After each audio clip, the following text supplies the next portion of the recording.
The sky above the makeshift dragon pit darkened as Varos climbed atop Maelstrom, the massive dragon's black and red scales glinting faintly in the dim sunlight. Daenerys and Jon Snow stood at the edge of the pit, watching as the largest of all dragons spread his colossal wings, casting a shadow that seemed to consume half the surrounding encampment. Varos turned briefly, his fiery eyes meeting theirs. "I go to Old Valyria to gather the rest of my dragons and commune with the Lord of Light," Varos declared, his voice resonating over the growing winds. "The fires will reveal what must come next." With that, Maelstrom let out a deafening roar, his glowing red eyes blazing as he took to the skies. The sheer force of his ascent sent a rush of wind across the pit, causing dust and embers to swirl. The dragon's shadow loomed over the camp for a moment before it vanished into the horizon, leaving an uneasy stillness in its wake. Daenerys and Jon remained silent for a while, their gazes fixed on the fading silhouette of Maelstrom. The air between them was heavy, not just with the departure of Varos but with the weight of recent revelations. Finally, it was Jon who broke the silence, his voice quiet and uncertain. "He's unlike anyone I've ever met," Jon said, his gaze still on the horizon. "And those dragons, they're not just creatures of fire, they're something more, something ancient." Daenerys turned to him, studying his face. For the first time, she saw a vulnerability in Jon that mirrored her own, a sense of grappling with truths too large to fully comprehend. "He's a force of nature," she said softly. "But so are you, Jon." Jon's brow furrowed, and he turned to meet her eyes. "I'm not a force of anything, Daenerys. I'm just trying to make sense of all this, of who I am." Daenerys hesitated before speaking, her voice trembling slightly. "You're a Targaryen, Jon. That means more than blood. It means fire. It means legacy." Jon's gaze faltered, his thoughts racing. "I've spent my whole life as a Stark. I grew up in the North thinking I was Ned Stark's bastard. Now, to hear that I'm something else entirely, that I'm tied to your family, to dragons, to this." He gestured around him, his frustration evident. "It feels like I've lost a part of myself." Daenerys stepped closer, her voice soft but insistent. "You haven't lost anything, Jon. You've only discovered what was hidden. You're not just a Targaryen, you're still the man who fought for the North, who stood against the White Walkers. None of that changes." Jon looked at her, his eyes filled with a mix of uncertainty and admiration. "And you?" he asked, his voice quieter now. "How does this change things for you?" Daenerys' expression flickered, a storm of emotions crossing her face. "I don't know," she admitted, her voice barely above a whisper. "I've fought so hard to claim the Iron Throne. It's been my only purpose, my only dream. And now, knowing you have a claim as strong as mine, stronger even, it makes me question everything." Jon shook his head. "I don't want the throne, Daenerys. I never have. That's not who I am. But it's who you could be," she said, her gaze intense. "And that scares me, because I know the realm would follow you. You're everything they'd want in a king. And yet," she trailed off, her eyes locking with his. There was a moment of silence, the air between them charged with unspoken tension. Slowly, her expression softened, and she looked away. "It's not just the throne that complicates this. It's us." Jon's throat tightened, and he glanced away, his thoughts as conflicted as hers. "I know," he said simply. "This, whatever this is between us, it's impossible." Daenerys turned back to him, her voice growing firmer. "Is it?" Varos spoke of marriage, of unity. "It's not unheard of in our family, Jon.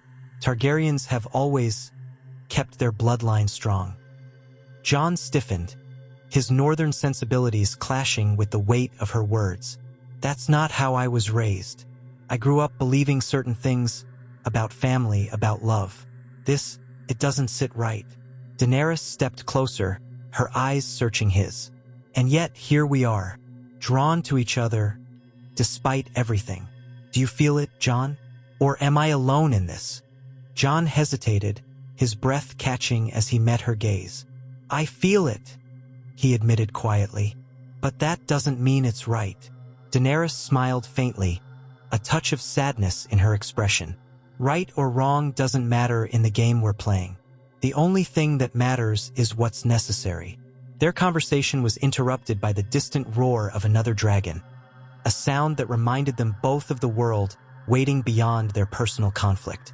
The moment lingered for a heartbeat longer before Daenerys stepped back, her voice regaining its composure. "Varos will return soon," she said. "And when he does, we'll have to decide what comes next for the realm for us." Jon nodded, his jaw tightening as he wrestled with his thoughts. "Aye, for the realm." As Daenerys turned to leave, Jon remained behind, his gaze drifting to the sky where Maelstrom had disappeared. His thoughts were a storm of conflicting emotions. His identity, his feelings for Daenerys, and the impossible choices that lay ahead. For now, all he could do was wait for the fires of destiny to reveal their path. The next morning, Jon Snow found himself walking the edges of the encampment near the dragon pit, seeking clarity in the crisp air. His mind was weighed down with the revelations of the previous night, the looming campaign of conquest, and the personal turmoil that seemed to grow with each passing moment. As he walked, Oberyn Martell, ever watchful and seemingly omnipresent, appeared at his side. The Dornish prince carried a faint smirk, his sharp eyes scanning the horizon as if he could see beyond it. "You look troubled, Jon Snow," Oberyn said casually, breaking the silence. "Too much time spent thinking about dragons, destiny, or Daenerys?" Jon glanced at him, his expression serious. "Not in the mood for jokes, Oberyn." Oberyn chuckled softly. "Fair enough. Tell me, then, what weighs so heavily on your northern heart?" Jon hesitated for a moment before speaking, his tone subdued. "This conquest Varos and Daenerys are planning. I can't stop thinking about it. It feels wrong, like we're not freeing anyone, just trading one ruler for another. Isn't that what all these wars in Westeros have been about? One house trying to take what another holds." Oberyn nodded thoughtfully, his smirk fading as he regarded Jon with a more serious expression. "That's a fair observation, Lord Snow. But this is not your typical war for power. This is something far greater." Jon frowned, his skepticism evident. "Greater? It looks like war to me. Soldiers marching, cities burning, people dying. How is it any different?" Oberyn stopped walking, turning to face Jon directly. "Because this isn't just about power or land or titles. This is about changing the very fabric of the world. Do you think Varos or Daenerys care about sitting on thrones and being called king or queen? No, they are tools of something far bigger." Jon crossed his arms, his expression darkening. "Tools of what? The Lord of Light? A god I don't even know if I believe in." Oberyn gestured toward the sky, where the faint shadow of a dragon could be seen circling in the distance. "Think about it, Jon. This isn't some petty squabble between houses like we've seen in Westeros. This is about breaking the cycles of tyranny, of slavery, of endless war. Look at Essos, cities like Yunkai and Meereen, built on the backs of slaves, ruled by men who thrive on suffering. Would you call that peace?"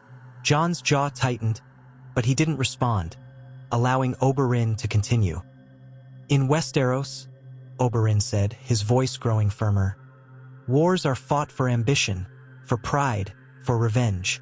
But this is a divine cleansing. It's fire and blood, yes, but not for greed or vanity. It's to burn away the corruption, the old systems that chain this world to its past." Jon shook his head, his voice filled with doubt. "And what happens to the people caught in the middle of this cleansing? The innocent lives burned by dragon fire?" Oberyn's gaze softened, and he placed a hand on Jon's shoulder. "There will always be suffering in war, Jon. But tell me, if you had the chance to destroy the White Walkers before they marched on the north, would you have hesitated, knowing innocents might die in the process? Sometimes the cost of doing nothing is far greater." Jon's shoulders sagged slightly, the weight of Oberyn's words settling over him. "I fought the White Walkers because I had no choice. They were death itself, a threat to all living things. Is that what you're saying about this? That the world can't survive without this cleansing?" Oberyn nodded. "That's exactly what I'm saying. Varos sees it. Daenerys sees it. And I think deep down you see it too. This isn't just war, Jon. It's a chance to build something new, something better. Jon turned away, staring out at the horizon. And what happens after, when the fires die down and the blood stops flowing? What's left? Oberyn's smirk returned, though it was tinged with seriousness. That depends on us, doesn't it? On the choices we make, the people we become. Fire cleanses, yes, but it also forges. What we build from the ashes is up to us. Jon remained silent, his thoughts racing. He still wasn't sure if he believed in the cause Varos and Daenerys were championing. But Oberyn's words had given him something to consider, a perspective he hadn't fully grasped before. As they resumed walking, Oberyn added one final thought, his tone lighter. Besides, Jon, if you're gonna brood so much, you might as well do it while riding a dragon. Makes for a better story, don't you think? Jon couldn't help but let out a faint chuckle, despite himself. You never stop, do you? Never, Oberyn replied with a grin. But then again, neither does destiny. As they continued walking, Oberyn Martell stopped again, his expression unusually serious, his playful smirk replaced with a grim determination. He turned to Jon Snow, the intensity in his gaze enough to make Jon pause. Jon, Oberyn began, his voice steady but heavy with meaning. You and I both know that Westeros, for all its beauty and history, is nothing more than a stage for endless bloodshed. The great houses, Baratheon, Stark, Lannister, Tyrell, Martell. We've all played our part in keeping the wheel turning. Jon frowned, his curiosity piqued. The wheel, Oberyn nodded. A cycle, Jon. A wheel that turns round and round, forever crushing the people beneath it. One house rises, another falls. One king takes the throne, another is cast down. And through it all, the common folk suffer while the lords and ladies play their games of power. Jon's jaw tightened, the truth of Oberyn's words sinking in. He had seen it himself, the endless conflict, the struggle for power that cost countless lives. I've seen the cost of those games, he said quietly. Good men and women die for the pride and ambition of others. It's a madness. Oberyn gestured broadly, his tone growing more passionate. Exactly, and yet it continues over and over again, because no one has dared to break the wheel. They fear the cost of change more than they fear the suffering it perpetuates. They cling to the old ways, to their traditions and houses, while the world burns. Jon looked at him, his expression skeptical but intrigued. And you think this campaign, this divine cleansing, will break the wheel? Oberyn's eyes gleamed with conviction. Yes. For the first time in forever, we are not fighting to turn the wheel in our favor.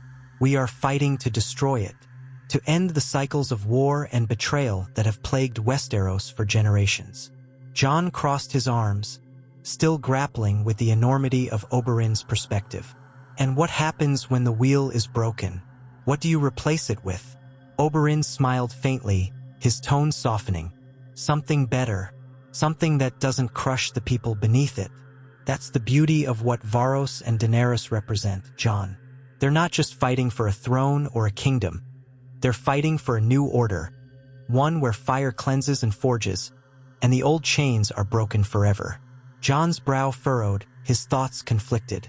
It sounds idealistic, but isn't that what every conqueror claims? That they're building something better?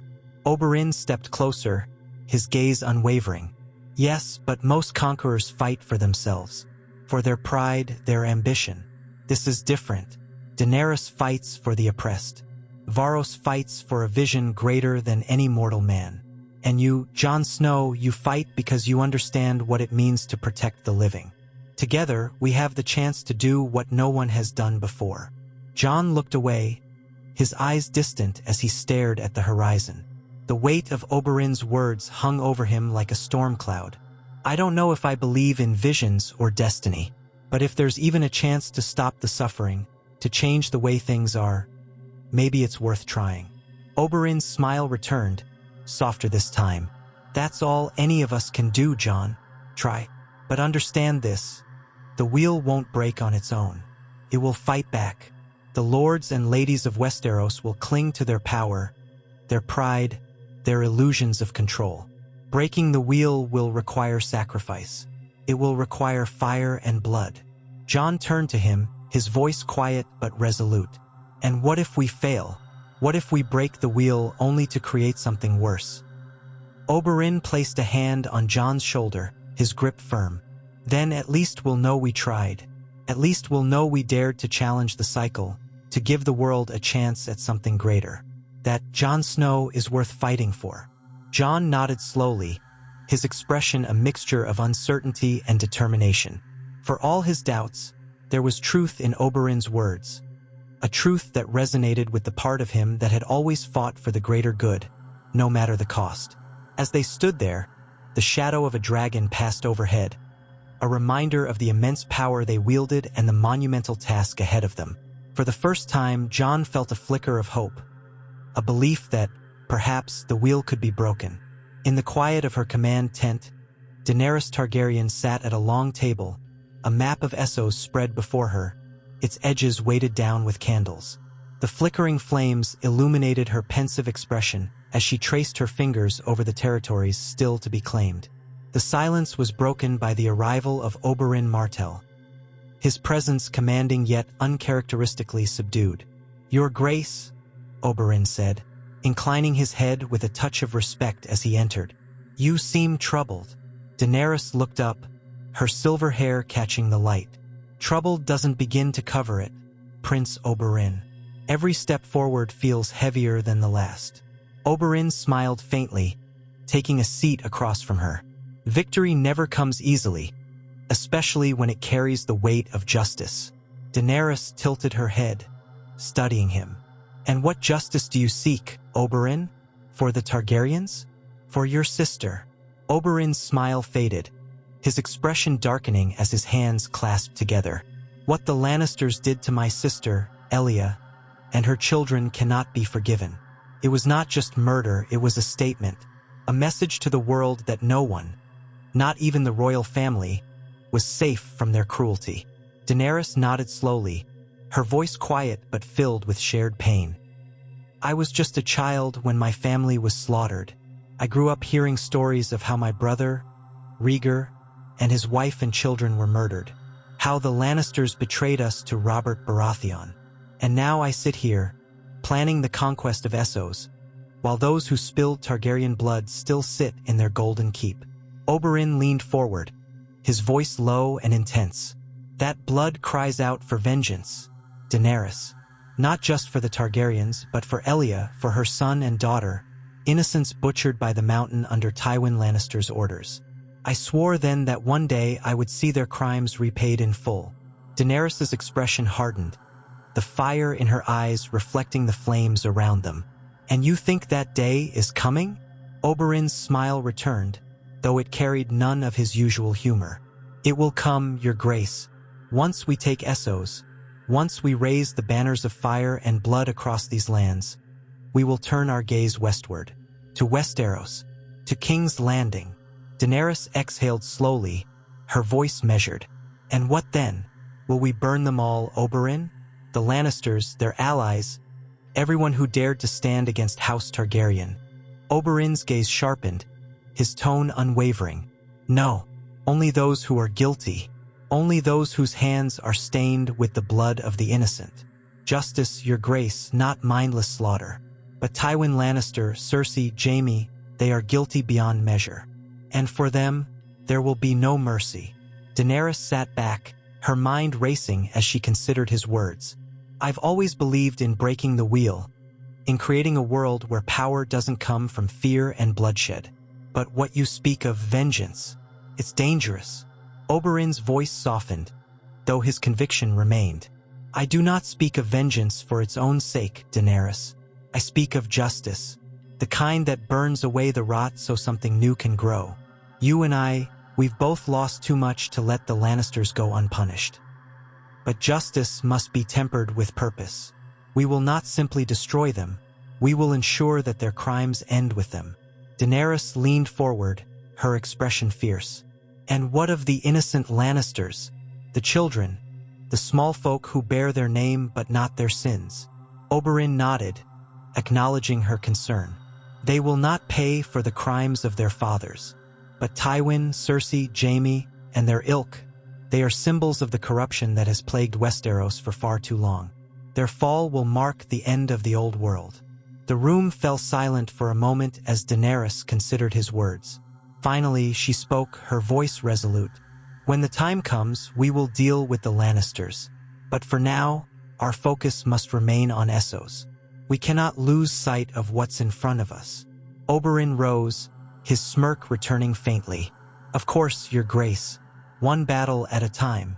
But when the time comes, know that I will stand with you, not just to conquer Westeros, but to ensure that the wheel is broken for good.